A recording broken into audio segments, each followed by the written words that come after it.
Tiap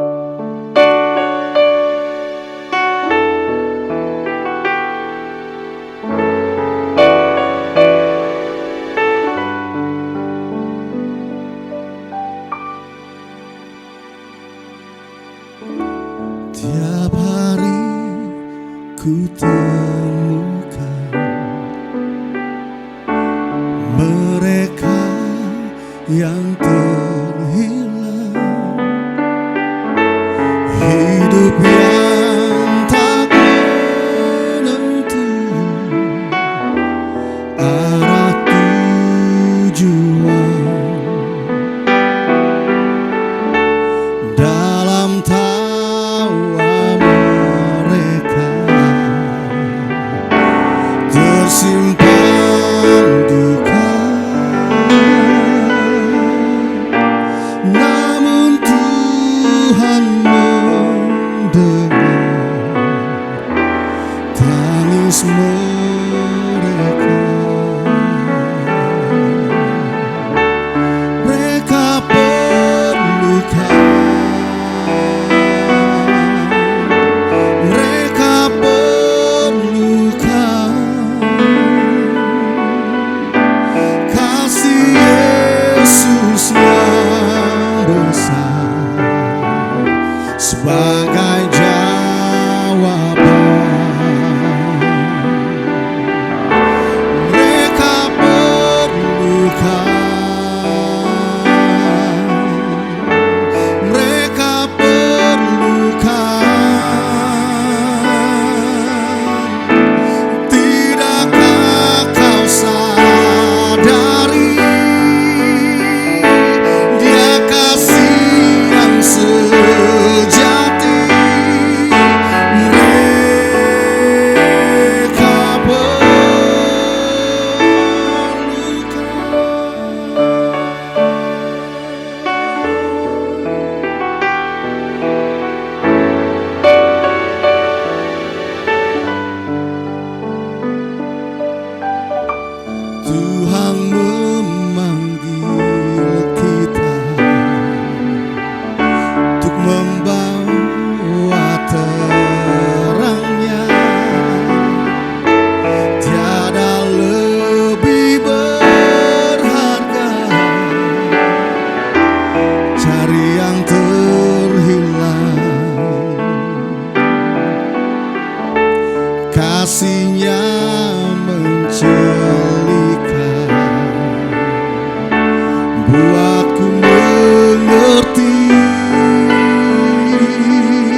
Shalom, Shalom.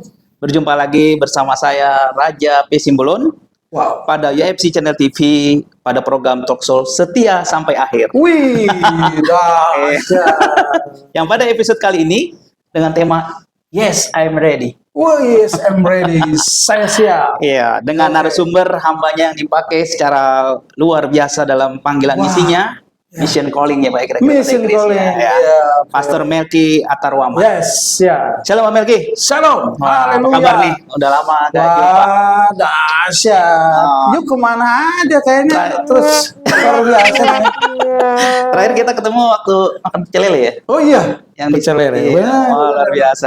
Berarti nggak lama juga. Nggak lama juga. Kayak sibuk banget Pak. Baru dari Kalimantan ya Pak. Iya, dari Pontianak, Singkawang. Oh. Tapi sebelumnya ke Batam juga. Ke Oh, udah ke Batam juga Iya. ya. Oh, panjang ya sebelum-sebelumnya. Panjang. Oh, sebelumnya yang kemana lagi tuh Pak ya? Betul. Iya. Minggu depan saya ke Temanggung. Oh, Temanggung ini ya? Iya. Oh, Sorry, Agustus. Oh, luar biasa sibuk sekali ya Pak ya. Kalau dibilang sibuk Ya. sih enggak juga, tapi panggilan kan calling tadi calling. Iya. Asik. Jadi pas banget ya, UFC mengadakan talkshow pada hari ini dengan tema Yes I'm Ready, Ya. Mission Calling Wow. dengan hambanya Pastor Melki Atarwama. Jadi Pak, sharing kita pada hari ini Ya. terambil dari dua ayat firman Tuhan dulu Pak. Oh, gitu. Jadi setiap talkshow UFC itu ada dasar firmannya. Itu penting. Ada dasar firmannya Pak. Harus ada dasarnya. Supaya kita ngobrol Iya. enak ya Pak. Betul. Dan itu penting. Betul banget ya. Iya. Oke Pak. Jadi dasar ayat firmannya ada dua Pak. Kita ambil dari Yesaya 6 ayat 8. Oke. Yang berkata, lalu aku mendengar suara Tuhan berkata, siapakah yang akan kuutus Wow. dan siapakah yang mau pergi untukku? Maka sautku, ini aku, utuslah aku. Langsung yang kedua dulu ya Pak ya, sebelum kita ini ya. Iya, iya, Nah yang silakan. keduanya, Iya.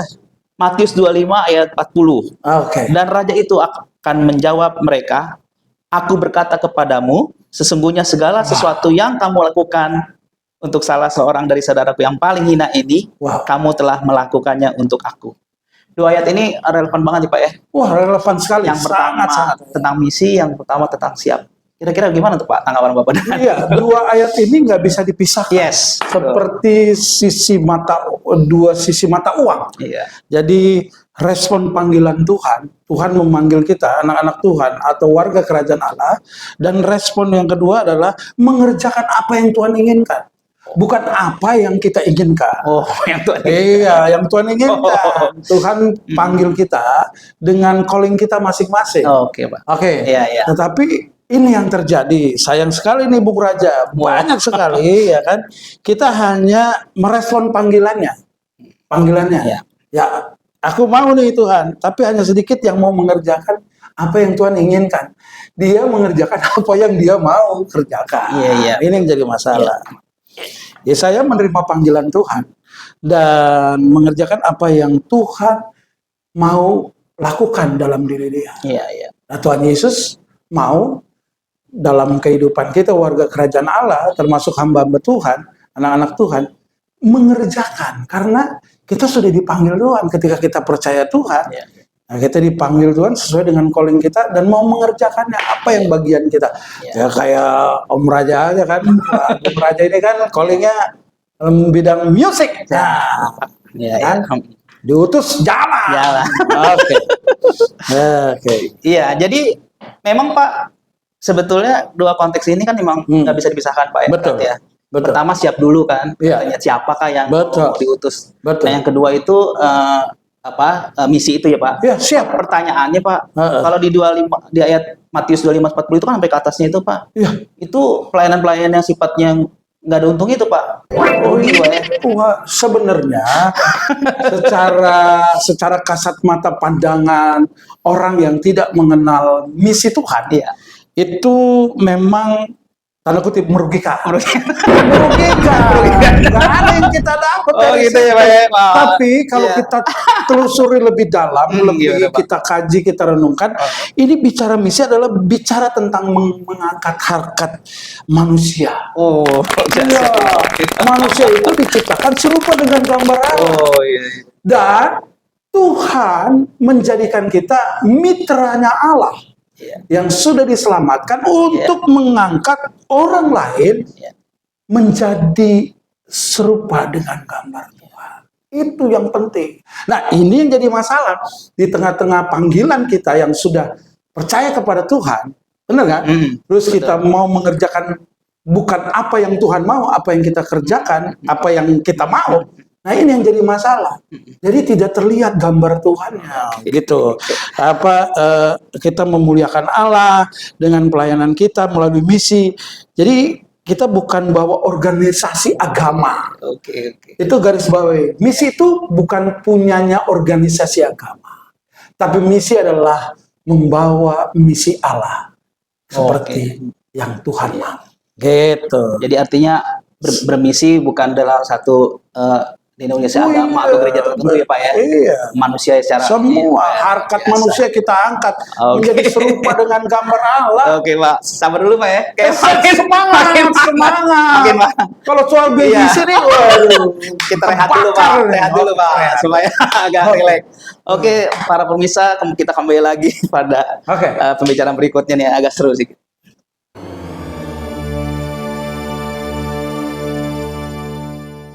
Ya, kembali lagi bersama saya dengan Pastor Melki. Ya, makin hangat nih Pak ya. Hangat Ya, sekali. sekarang yang berikutnya Pak, siapa aja sebetulnya Pak yang harus bermisi?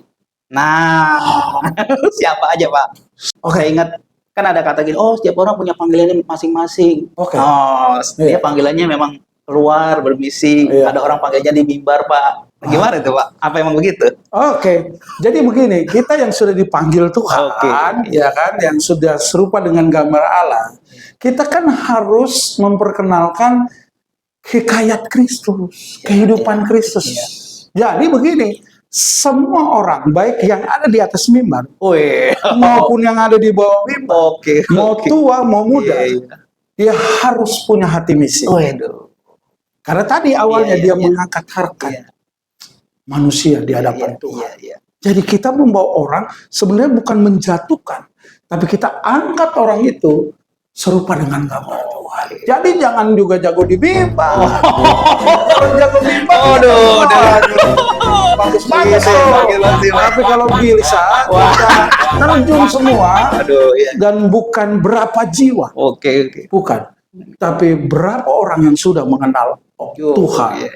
Itu penting. Ya, makanya kembali Pak, makanya saya tanya siapa orang yang bermisi Pak, karena bermisi yang saya bilang tadi Pak, pengeluaran kan pasti Pak. Bapak ke Kalimantan kan pakai tiket kan? Duit sendiri pasti kan? Pasti. Di sono ngasih. Wah itu nggak semua orang bisa loh Pak. Apalagi misalnya yang pedalaman-pedalaman, nah itu Pak. Iya Pak, itu Pak. Kan yang saya katakan Pak di Matius 25:40 itu kan jelas Pak. Itu Tuhan bilang tuh bicara pengeluaran Pak. Aku di penjara kata Tuhan kan, berarti kita harus datang bawa sesuatu, sakit segala macam. Nah, begitu kan Bapak kan kemarin ke Kalimantan, ke Batam, itu kan pakai transportasi ya Pak, perlu biaya, belum lagi nanti di sana belum pedalaman itu, wah luar biasa tuh Pak. Kayak gitu. Apakah memang misi sebetulnya kayak gitu Pak? Nah, maksud saya kadang-kadang nih misi ini sebetulnya abang harus keluar gitu memberi misi, atau yang memang saya main keyboardnya udah bermisi apa enggak? Gitu ya Pak ya? Misi itu bukan berarti juga harus keluar seperti saya kalau itu. Tapi kita bisa bermisi di tengah-tengah keluarga kita, di tengah-tengah sahabat kita, di tengah-tengah orang yang dekat sama kita. Yang penting harkat manusianya itu yang kita angkat, gitu loh. Nah, kalau kita bicara tentang misi dengan dana, memang ada hubungannya, tetapi misi kan nggak harus maksud saya begini, misi nggak seharusnya juga dengan dana juga, bisa dengan upaya kita, diri kita dipakai Tuhan, bagaimana kita jadi berkat. Kayak saya nih Pak ya, saya kan banyak teman-teman saya Pak, SMP, SMA, itu muslim Pak. Jadi kadang-kadang mereka kan ada acara mereka Pak, halal bihalal, saya main musik, itu sebenarnya bagus juga kan Pak ya. Itu ada bagian dari kita melayani mereka dan kita menjadi berkat buat mereka, tapi tidak menghilangkan identitas kita menjadi warga kerajaan Allah. Karena begini, agama sebenarnya tidak pernah mengajarkan sesuatu yang salah. Organisasi agamanya yang salah. Setuju ya? Setuju. Nah, yang jadi persoalan adalah kita harus tahu bahwa kehidupan kita bermisi adalah lebih dari agama. Apa itu kingdom mindset? Membangun kerajaan Allah, dan misi Allah adalah untuk kita jadikan mereka serupa dengan gambar Allah. Oke, jadi menjadi berkat sebetulnya Pak. Iya, jadi berkat memperkenalkan kehidupan betul, ya. Kristus. Jangan eksklusif ya Pak ya. Iya. Kadang kita orang Kristen Pak eksklusif ya Pak ya. Nah, rumah gereja, betul nggak Pak?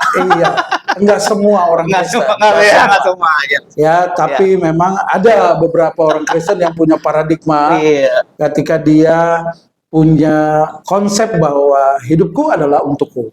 Padahal di dalam Tuhan, hidupku untuk orang lain.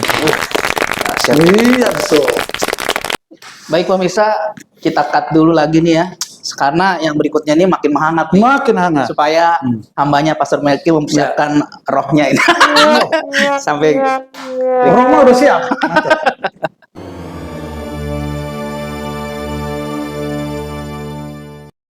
Oke, jumpa lagi bersama saya dengan hambanya Pastor Melki. Nah, berikutnya Pak, udah mana aja nih Pak selama ini misi-misi Bapak ini yang jalan-jalan keluar ini? Oke, saya mulai dari latar belakang pelayanan saya. Oke ya, saya pelayanan penjara dulu.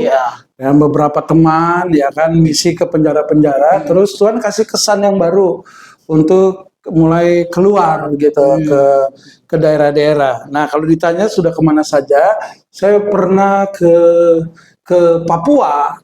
Saya pernah ke Ambon waktu kerusuhan tahun 1998.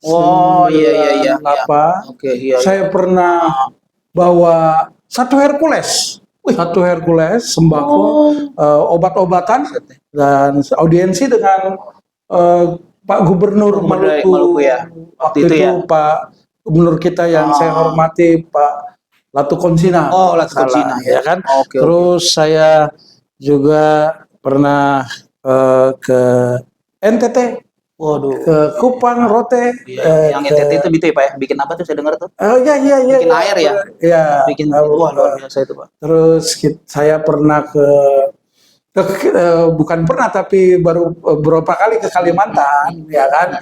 Misi, terus ke Jawa ini, ke Sumatera, tapi baru Lampung. Saya rindu terus ke atas, ke Medan dan seterusnya. Ya, jadi semua kami sudah coba kerjakan, dan memang kami coba meng-hire jemaat untuk setiap tahun melibatkan jemaat. Ini tanda kutip, di gereja ini bukan tidak ada perayaan Natal. Bukan tidak ada perayaan Natal GBI Duta Harapan ini, tetapi kami buat perayaan Natalnya di luar kepada gereja-gereja yang membutuhkan kasih Tuhan. Mereka mungkin saja mau merayakan Natal, tidak punya sesuatu untuk merayakannya. Kami hadir di situ untuk bersama-sama merayakan Natal. Ibadah Natalnya ada. Setiap tahun itu kami lakukan, dan sama jemaat. Antusias sekali, anak muda, semua orang mau bermisi untuk itu. Tahun ini kami mau ke Bali. Bali ya? Iya. Ikut dong Pak saya. Boleh. Perlu.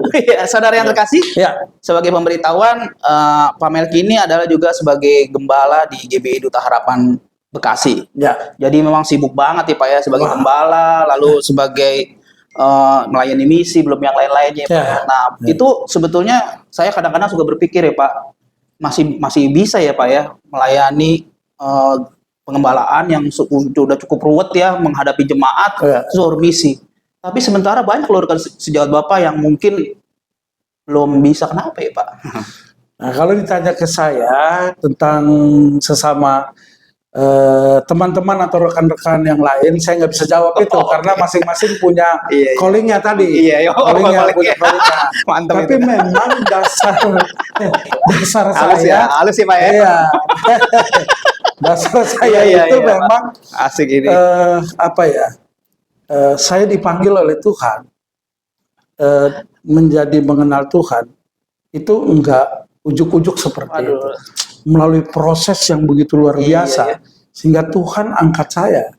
Dan ketika saya tahu Tuhan angkat saya menjadi orang yang luar biasa di pandangan Tuhan, menjadi biji mata Tuhan, maka saya punya pandangan harus Wah, luar biasa. Seperti itu. Nah, kalau yang lain-lain saya kurang. Atau mungkin Bapak pernah susah kali gitu ya, Pak ya? Biasanya gitu sih, Pak ya? Kalau dibilang susah ya.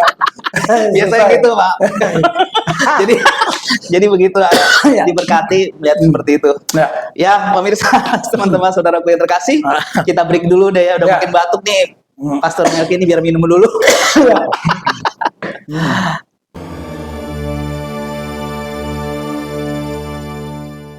Kembali lagi bersama saya. Udah agak lega lagi, Pak ya. Ya, iya dong.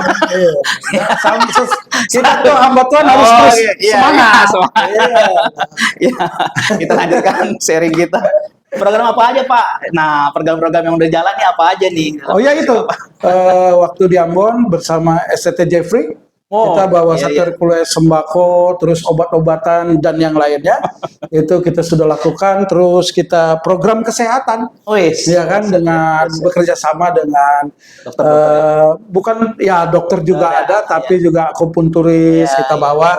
Terus pelayanan pemuritan, pelayanan kesejahteraan jemaat, ya lewat tadi itu apa namanya, selimut, pakaian dan sebagainya yang diperlukan oleh jemaat, dan bukan saja jemaat, warga sekitar jemaat.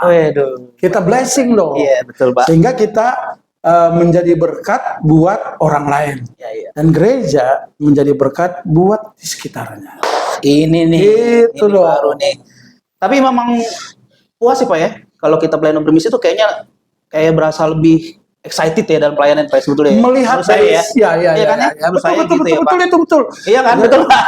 Betul. Jadi kita melihat sisi kehidupan pelayanan kita, bahwa kita melihatnya gini, selalu kita kalau lihat diri kita, kayaknya kurang. Benar. Wah, betul, kita Pak. harus bikin begini. Iya. Gereja kita harus rubah begini.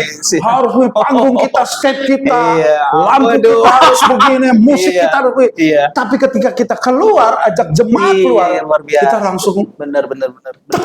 ke hati. Kenapa tuh? Ya Tuhan, kita masih bersyukur, masih bisa beribadah. Tapi teman-teman kita, saudara-saudara kita mau beribadah aja, pergumulan yang berat. Nah, itu membuat kita jadi exciting dalam hidup. Kita nggak mau lihat gereja yang begitu luar biasa. Nggak salah juga sih, Pak ya. Nggak salah. Juga, tapi kita dari sisi saya nih, saya ngomongnya, saya melihat bersyukur ya. Kita masih bisa dalam keadaan begini, dan bisa ibadah, dan masih bisa nikmati worship kita dengan Tuhan, penyembahan kita, dan jemaat akan melihat bahwa kamu tahu bersyukur bahwa di sisi lain ada saudara-saudara kita yang masih juga membutuhkan tangan Tuhan melalui kita, dan orang lain melalui tangan kita. Itu.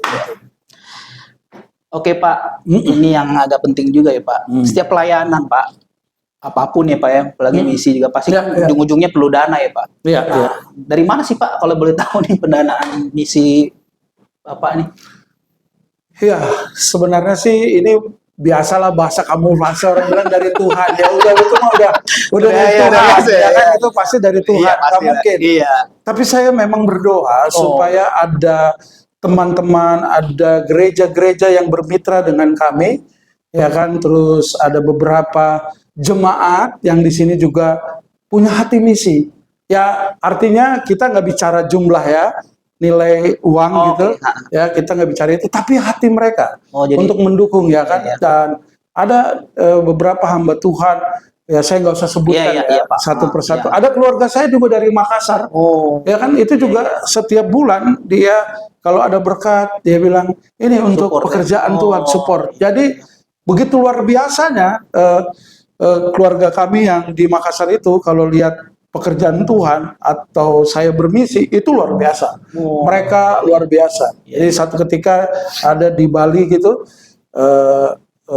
seorang hamba Tuhan pemulung, dan keluarga saya tahu itu, langsung mereka bergerak.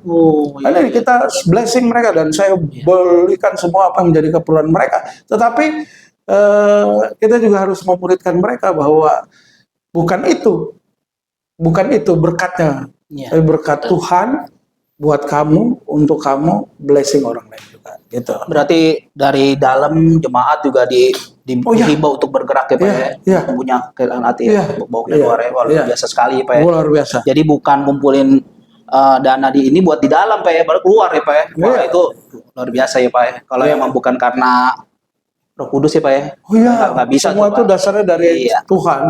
Berikan hati buat kita. Iya. Oke, saudara yang terkasih, kita break lagi karena yang pertanyaan yang terakhir ini agak sedikit ini ya. Jadi biar Pak Pastor Melki istirahat dulu Oke. sebentar. Ya.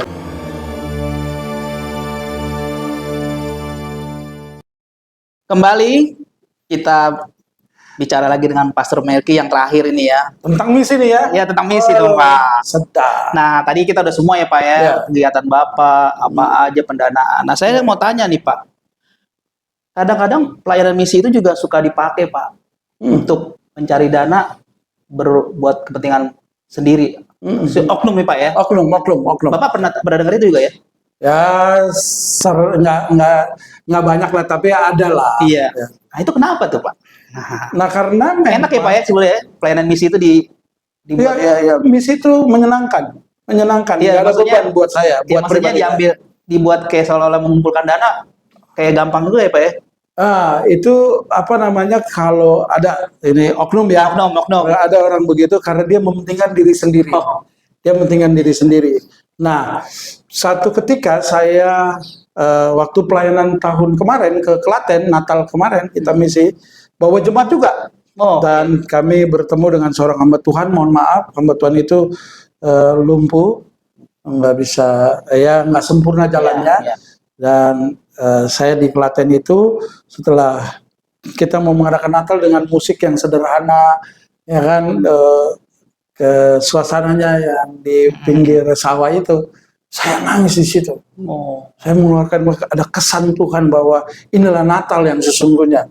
Lewat misi Natal Iya, tahun iya. kemarin saya Iya, pergi iya. beberapa jemaat GBI Duta Harapan Bekasi ini. Saya nangis dan anak-anak rohani tanya, kenapa Papi nangis? Saya bilang Tuhan ada di sini.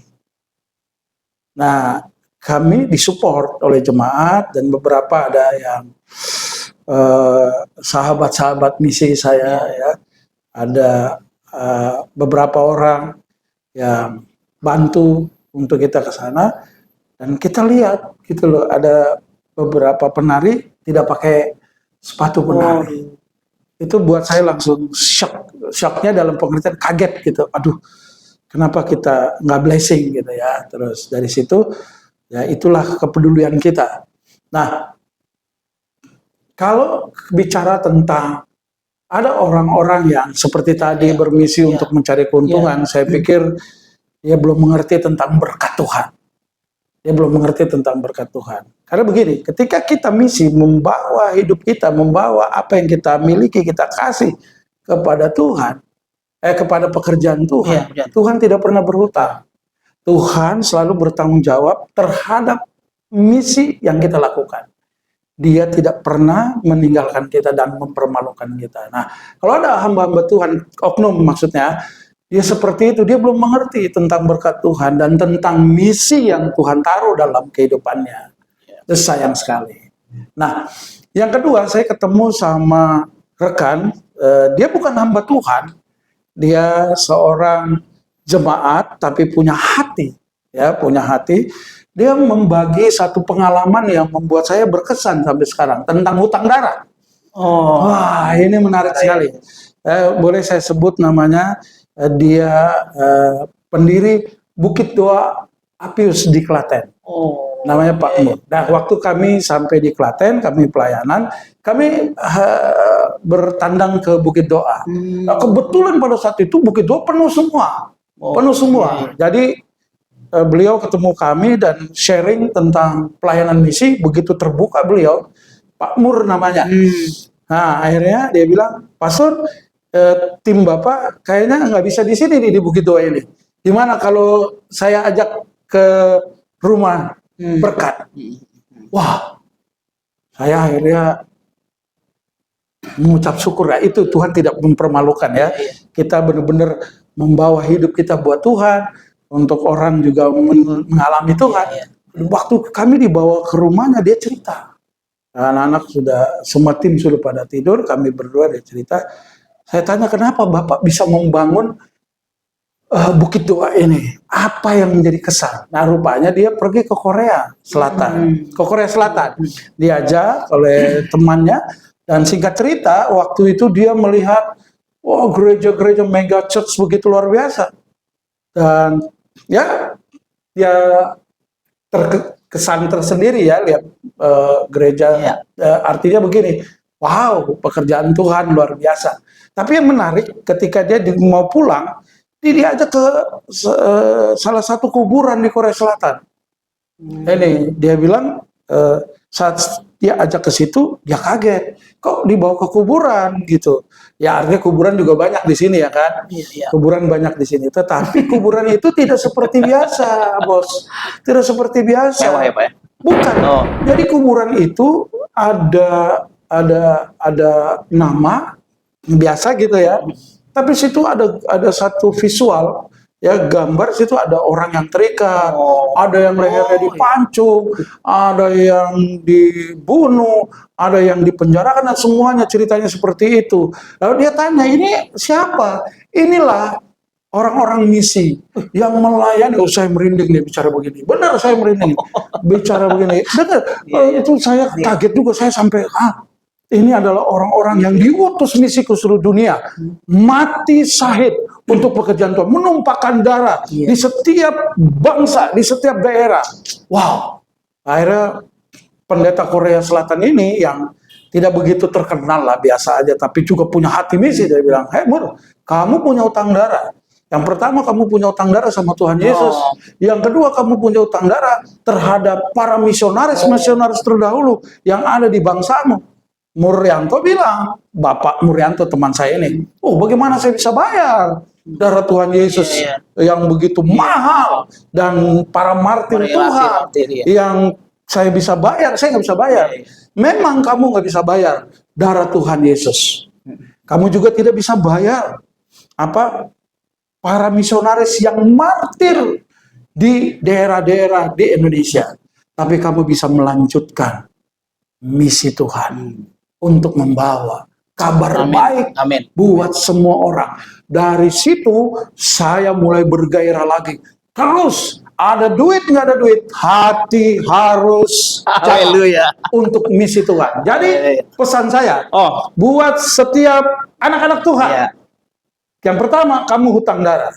Dan kamu tidak bisa bayar darah Tuhan Yesus dan para misionaris yang sudah memperkenalkan, menumpahkan darahnya di tanah pertiwi ini untuk memperkenalkan Kristus buat kita. Kita selamat karena darah Kristus melalui para misionaris itu.